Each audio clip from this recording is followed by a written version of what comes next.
After 3 years of hidden marriage, I finally became the ideal wife in Evan's eyes, not demanding publicity, not questioning scandals.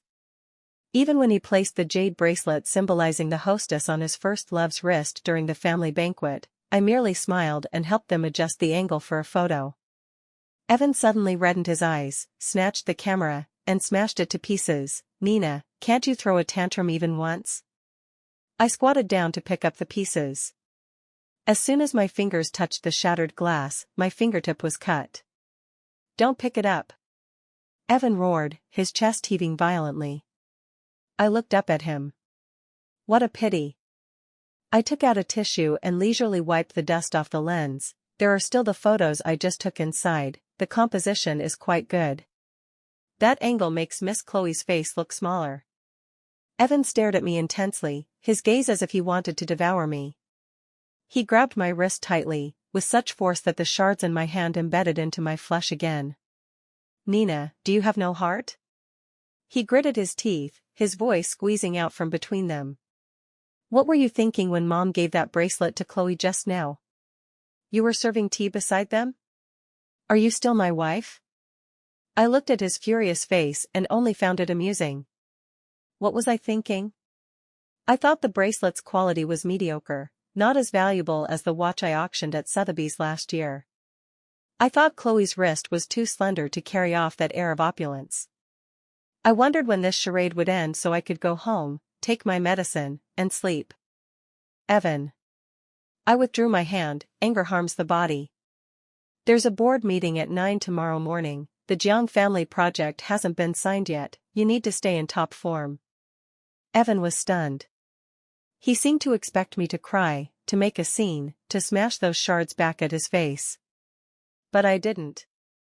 I even smiled at him. "Get in the car, the driver has been waiting for a long time.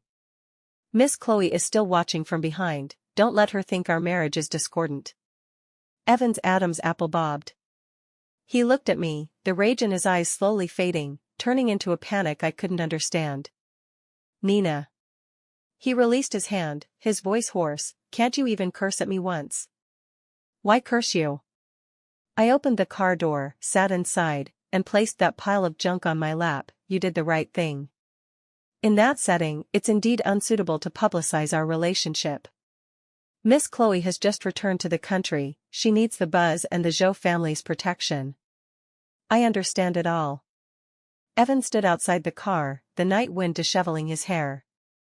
He looked at me inside the car as if gazing at a stranger. "Drive," I said to the driver. The car window rose, blocking Evan's view. I lowered my head to look at the shards in my hand. The blood had stopped, leaving only a faint dark red trace. Quite good. This camera had been with me for 5 years, capturing wars and ruins, and finally met its end on the asphalt road of a wealthy family.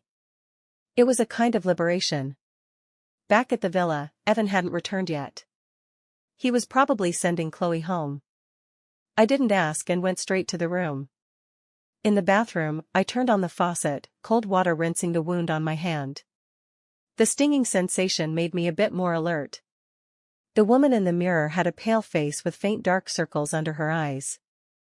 This was Evan's most satisfactory wife, sensible, obedient, with no presence. The phone vibrated once. I dried my hands and swiped the screen. It was an all-English email. Sender, Reuters War Photography Department. The content was simple. "Ms. Nina, congratulations on passing the review. Please report to Damascus within 7 days. This is your employment confirmation letter and insurance policy." I stared at those words for a long time until the screen automatically turned off. 3 years ago, to marry Evan, I gave up my identity as a war correspondent and became a homemaker. Now, I want to reclaim it. The sound of an engine came from downstairs. Evan was back. I placed the phone face down on the washstand, twisted open the medicine bottle, poured out 2 antidepressant pills, and swallowed them dry. The door was pushed open. Evan walked in with a chill and a faint perfume scent. It was the perfume Chloe commonly used. "Not asleep yet?" He unbuttoned his cuffs and casually threw his jacket on the bed. Just finished washing up. I turned around, wearing a standard smile on my face. Evan came over and hugged me from behind. About today's matter. Mom was also considering the bigger picture. He said, "Lee, Chloe has just returned, the Jiang family is watching closely, she needs some momentum. That bracelet was just lent to her to wear." "I know." I patted the back of his hand, "It looks quite nice." "You're not angry?" He turned my body around, staring into my eyes. "Why be angry?" I looked at him, my tone flat. "You are the head of the Zhou family, whatever you do has its reasons. As long as you're happy." Evan frowned, seemingly very dissatisfied with this answer. "Nina, you weren't like this before. People change." I pushed him away, walked to the bedside. "It's been a tiring day, let's sleep early." Evan stood in place, looking at my back for a long time without moving. "That camera." He suddenly spoke, "Tomorrow I'll have someone buy a new one for you." "Hasselblad or Leica? What model do you want?" I lay in the quilt, back to him, closing my eyes. "No need." "Why?" "I'm not photographing anymore." Evan's footsteps stopped. "What do you mean?" "Nothing special." I pulled the quilt higher, covering my ears. "I just feel there's nothing worth photographing anymore. Before, I shot landscapes, then people. Now, it all seems quite meaningless." The room fell into dead silence. After a long time I heard Evan sigh, turn off the light, and lie beside me. He tried to reach out to hug me, but I subtly dodged. In the darkness, he said, "Nina, after this busy period, let's go skiing in Switzerland. Didn't you always want to go?" I didn't respond. Switzerland? By then, I should already be in the ruins of Syria, eating compressed biscuits, photographing real life and death. Departure countdown, 6th day. I was organizing luggage in the walk-in closet. Actually, there wasn't much to bring.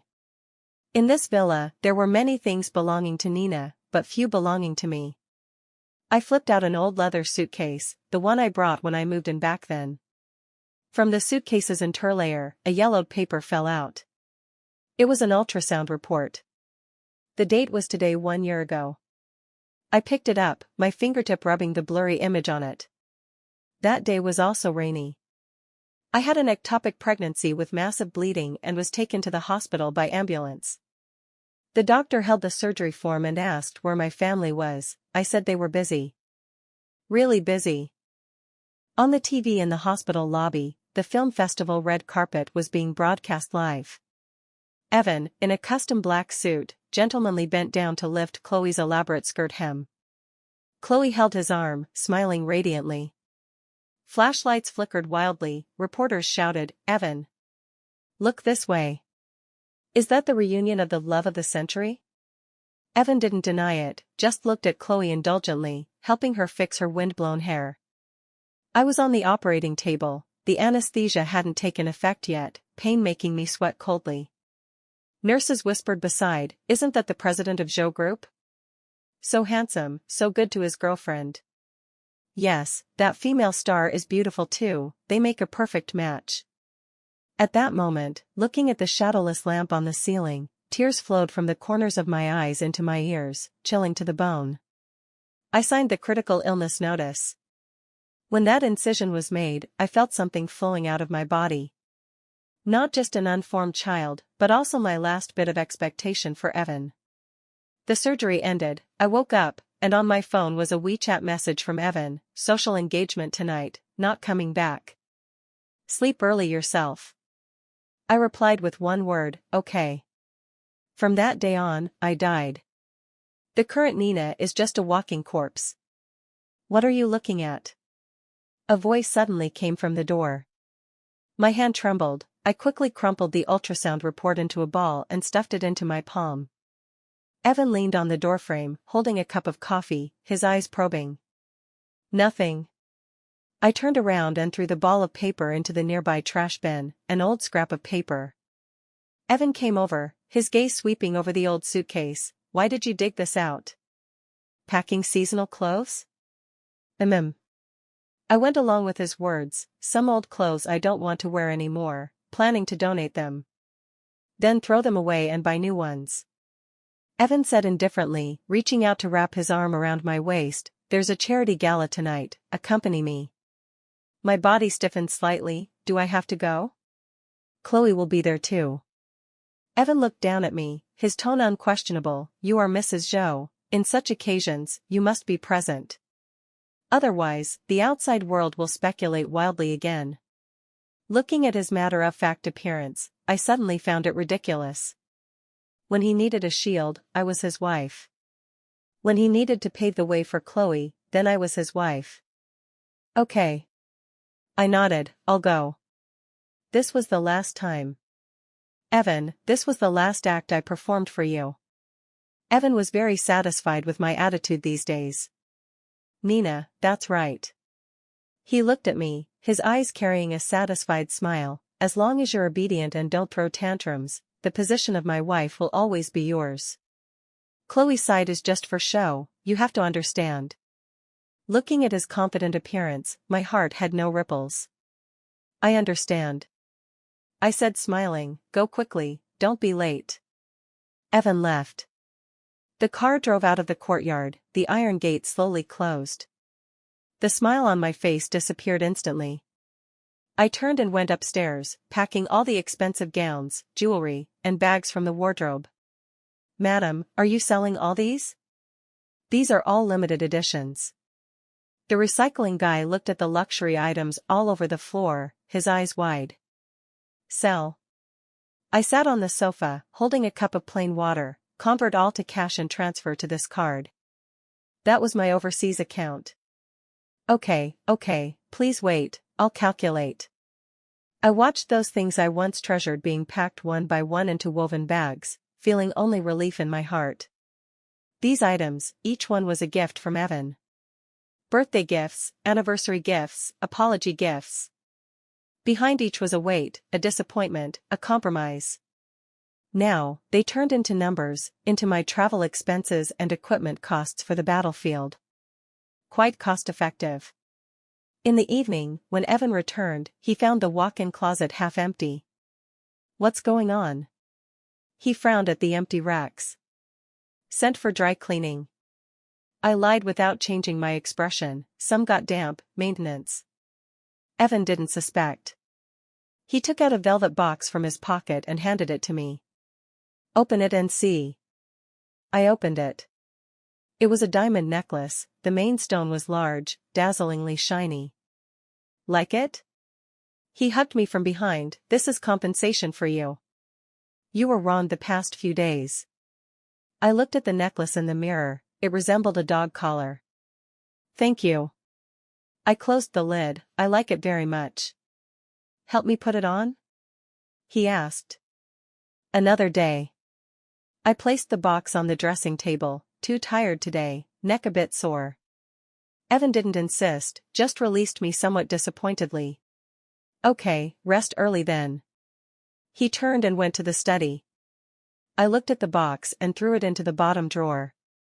Too lazy even to sell it. Found it dirty. Countdown, second day. Chloe invited me for afternoon tea. When I arrived, she was already seated. Wearing the latest haute couture of the season, with that jade bracelet on her wrist, swaying dizzily in the sunlight. Sister Nina, sit.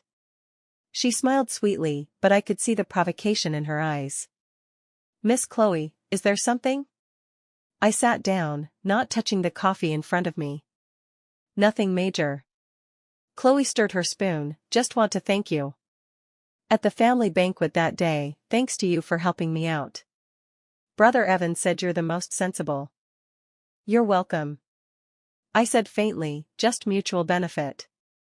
Chloe's movement paused, then she smiled even brighter. Sister Nina is really perceptive. She leaned forward, lowering her voice, actually, I quite pity you. Holding an empty title, watching your husband accompany other women every day, it must feel bad, right? It's okay. I looked out the window, got used to it. Used to it? Chloe sneered, you can really endure. But then, for a woman like you with no background or family, marrying into the Zhou family is already burning high incense. Besides enduring, what else can you do? She picked up the red wine in front of her, pretending to slip. The whole glass spilled on me. The white shirt instantly stained blood red. Oh. Chloe exclaimed exaggeratedly, sorry, Sister Nina, my hand slipped. Are you okay? People around looked over. I lowered my head to look at the wine stain on me, saying nothing. At that moment, a commotion came from the door. Evan arrived. He strode over, seeing this scene, his face instantly darkened. What's going on? Brother Evan. Chloe immediately reddened her eyes, looking frightened. I accidentally spilled wine on Sister Nina. I didn't mean to. Evan glanced at her, then at me. He took off his suit jacket, draped it over me, and wrapped it tight. Then, he turned around and raised his hand. Slap. The crisp sound of the slap made the entire restaurant quiet instantly. Chloe covered her face, looking at him incredulously. Brother Evan, you hit me? Apologize. Evan said coldly. What? Apologize to Nina. Evan's voice carried a chill. Who gave you the audacity to touch her? Chloe was stunned, tears falling in large drops. You hit me for her? Didn't you say? Shut up. Evan interrupted her. Apologize. Chloe bit her lip, looking at me unwillingly. Sorry. After saying that, she ran out crying. Evan turned around, looking at me with a hint of seeking credit. Are you okay? He reached out to wipe the wine stain on my face. I tilted my head to dodge. I'm fine. I tightened the jacket, my tone calm. I'll go to the bathroom to handle it. Evan's hand stiffened in midair. Nina, I vented for you. He said behind me, no one will dare bully you in the future. I walked into the bathroom and closed the door. Looking at my disheveled self in the mirror, I used tissues to wipe off the wine stains bit by bit. Venting? Evan, do you really think I can't see it? That slap wasn't for me. It was because Chloe was too stupid, acting in public, breaking your rules and damaging the Zhou family's face. You were making an example, warning the Jiang family. And I was just your tool for establishing authority. Countdown, last day. I placed the signed divorce agreement in a file bag and drove to the Zhou group. Through the gap, I saw Chloe hugging Evan. Suddenly felt that leaving without notice was fine, there was nothing left to settle between us. I'll be my war correspondent, he'll accompany his new love. I handed the divorce agreement to the front desk and left. I hailed a taxi. To the airport. The car merged into traffic, the city's neon lights sped backward outside the window. I took out my phone, removed the SIM card, snapped it, and threw it out the window. Goodbye, Evan. From now on, I am Nina. Just Nina. In the office, Evan pushed Chloe away, brows furrowed. Enough. He said coldly, Chloe, this is the company. Brother Evan. Chloe cried with tears like pear blossoms in rain. I really don't know what to do. My dad is forcing me to marry that old man. Save me. That's your Jiang family's matter. Evan straightened his wrinkled shirt. I've helped you this far. That's already the utmost benevolence. As agreed initially, I give you resources, you help me block those marriages. Now the deal is over. Deal? Chloe widened her eyes. To me, really just a deal? What else? Evan's gaze was indifferent. My wife doesn't like me having scandals outside. These days because of you, she's already very unhappy. I don't want her to misunderstand anymore. Chloe laughed miserably. Nina? That wouldn't figure who only serves tea and water? You reject me for her? She's not wooden. Evan's voice sank. She's my wife. Don't let me hear you badmouth her again. After saying that, he pressed the intercom. See the guest out. Chloe was escorted out by security. Evan sighed in relief, rubbing his temples. Finally resolved. These 3 months, he set this trap to annex the Jiang family's market share and incidentally clear all obstacles for Nina. Now the Jiang family has fallen, he achieved great victory. He took out a velvet box from the drawer. Inside was a pink diamond ring. It was ordered 3 months ago, to be given to Nina today. Nina, from now on, we don't need to hide anymore. He looked at the ring, a smile curling his lips, we can be together openly. He eagerly grabbed his coat and headed out. Passing the front desk, the receptionist called him, Evan, Miss Nina came by earlier. Evan's steps paused, where is she? Left. The receptionist handed over the file bag, she said to give this to you, you'll understand after reading. And said, she's catching a flight. Catching a flight? Evan suddenly felt a strong unease. He snatched the file bag, tore it open. Several papers slid out. The top one boldly stated 5 big words, divorce agreement. In the bottom right corner, Nina's name was signed neatly, with force penetrating the paper. Evan's hand trembled. Evan rushed madly into the elevator, heading straight to the underground garage. He sped all the way back to the villa. Pushing open the door, the house was pitch black, no lights, no aroma of food. Nina. No response. He rushed upstairs, pushed open the bedroom door. The wardrobe was wide open, empty inside. The dressing table was clean, nothing left. Only on the bedside table was the camera lens that had been smashed and glued back. That cracked like a scar, spanning the glass, mockingly looking at him. Evan tremblingly picked up the lens. Under it was a note. The handwriting was scrawled, as if written in haste, Evan, the lens is broken, even glued, it can't be used. People are the same. Evan's legs weakened, he slumped to the ground. Immense panic flooded him like a tide. He won the business war, won the world, but lost her. 3 months later. Middle East, a border town. Artillery fire rumbled kilometers away, the air was filled with the smell of gunpowder and dust. I lay behind a broken wall, holding the newly bought cannon, lens aimed forward. A group of children were playing soccer in the ruins. The ball was wrapped in rags, but that didn't hinder their bright smiles. Click. The shutter pressed. The scene froze. That long-lost thrill climbed up my spine. This was the feeling of being alive. Nina. Retreat. Air raid alert. Partner Ollie shouted from behind. I put away the camera, crouched, and ran back. Just as I ran into the refugee camp's temporary tent, I bumped into someone. That person wore an ill-fitting haute couture suit, though covered in dust, the tailoring was still exquisite. I was stunned. Evan. He had lost a lot of weight, deep eye sockets, chin full of stubble, disheveled like a fleeing refugee. But those eyes stared fixedly at me, as if to engrave me into his bones. Nina. His voice was hoarse, reaching out to grab me. I stepped back, avoiding. Evan? I patted the dust off me, tone flat, here for business? No red carpet here, nor your Miss Chloe.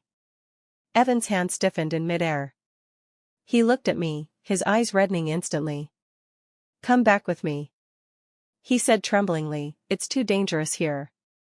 Do you know how long I've been looking for you? I'm not going back.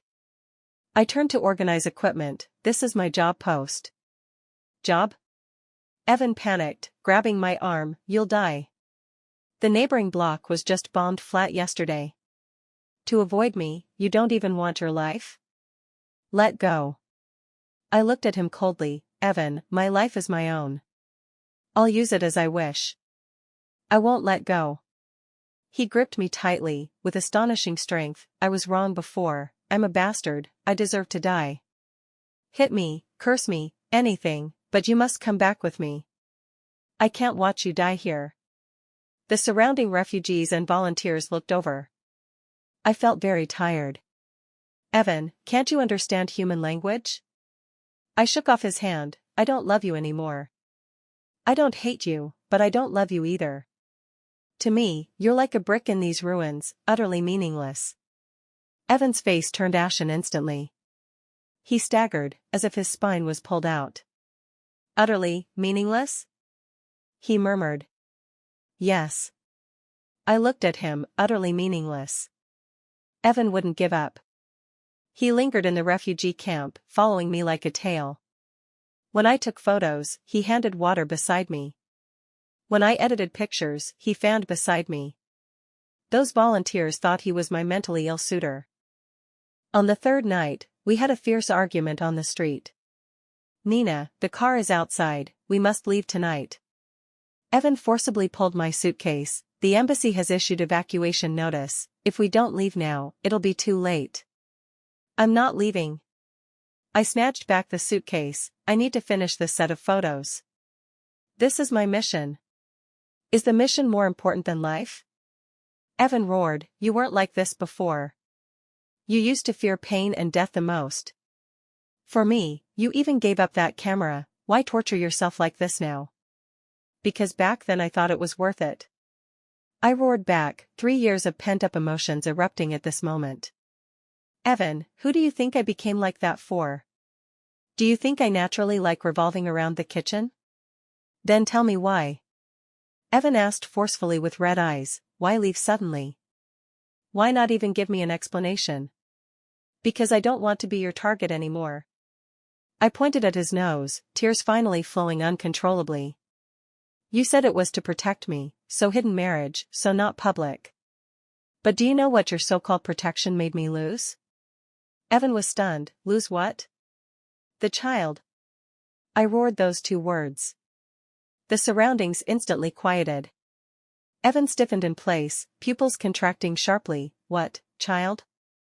1 year ago, on our anniversary. I looked at him, each word laced with blood. I was in the hospital having ectopic pregnancy surgery, massive bleeding, signing critical notice. And where were you? On the red carpet lifting Chloe's skirt. Evan's face lost all color instantly, as if struck by lightning. That day, you said you were sleeping at home. What could I say? I laughed miserably. Say I was miscarrying? Say I was dying? Would you believe? Would you come? Even if you came, could the child come back? I didn't know. Evan trembled all over, tears bursting out. I really didn't know. Nina, I didn't know. Of course you didn't know. I wiped away tears, looking at him coldly. You only know your empire, your schemes, your face. In your eyes, I'm just an obedient ornament. If the ornament breaks, fix it. But Evan, a broken heart can't be fixed. Evan knelt down. Right on this dusty street, the once arrogant Evan knelt before me. He held his head, emitting beast-like painful whimpers. Sorry. I looked at him, no ripple in my heart. Too late. Everything was too late. At that moment, the shrill air raid siren tore through the night sky. Before I could react, I was tackled to the ground by immense force. Huge explosion sounds blasted in my ears, the ground shook violently.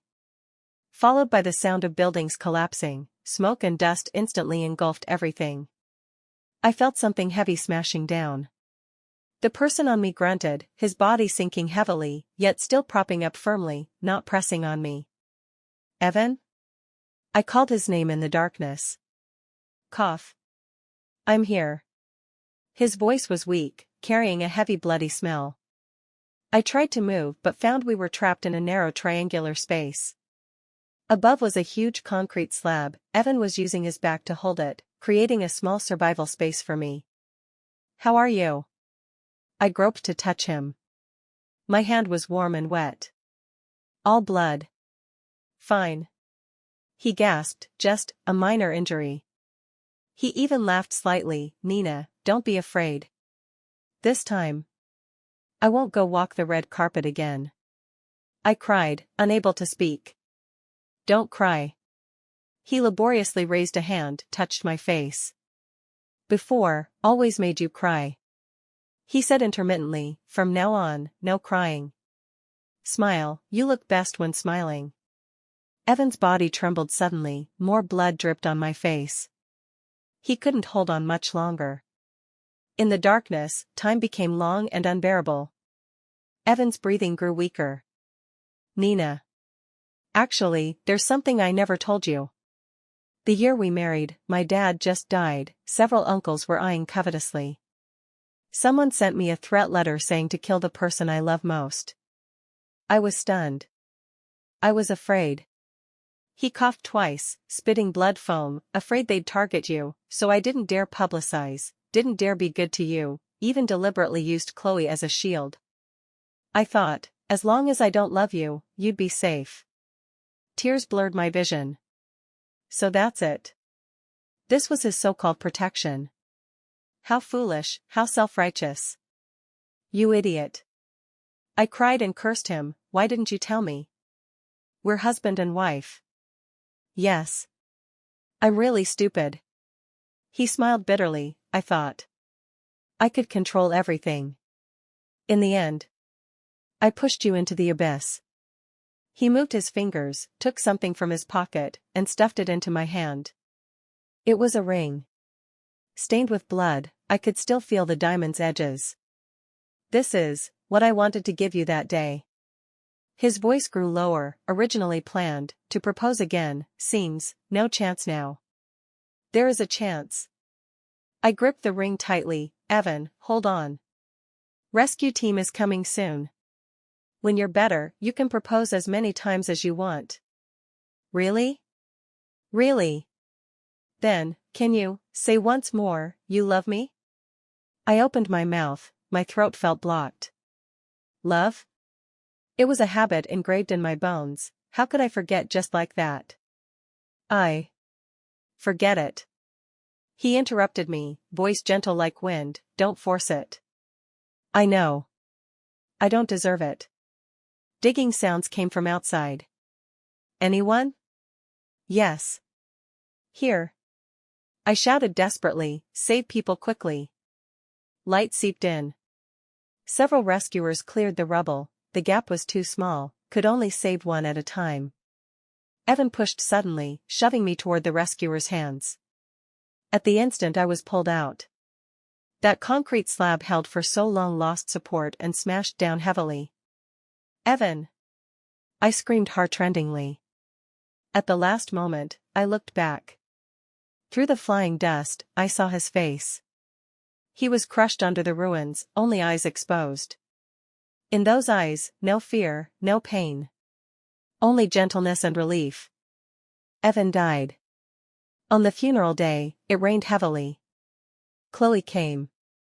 She rushed over madly, trying to push me. It's you. You killed brother Evan. If not for finding you, how could he die? Bodyguards stopped her. I looked at her coldly, like watching a clown. The one who killed him wasn't me. I said faintly, it was you all. You, and the Zhou family's man-eating rules. Nonsense. Chloe screamed, you jinx. Why do you inherit his estate? Those are all mine. Yes, the estate. The lawyer read the will. All shares, properties, funds under Evan's name were left to me. Even including the villa we lived in. In the will, he wrote one sentence, this is my compensation to Nina. Though I know some things can never be compensated. Throw her out. I said to the bodyguards. Chloe was dragged away, curses fading. The world finally quieted. I squatted down, placed that blood-stained ring before the tombstone. Rain hit my face, couldn't tell tears from rain. I stood up, turned, and left. No looking back. 1 year later. Pulitzer Photography Award ceremony. I stood on the podium, spotlights on me, somewhat dazzling.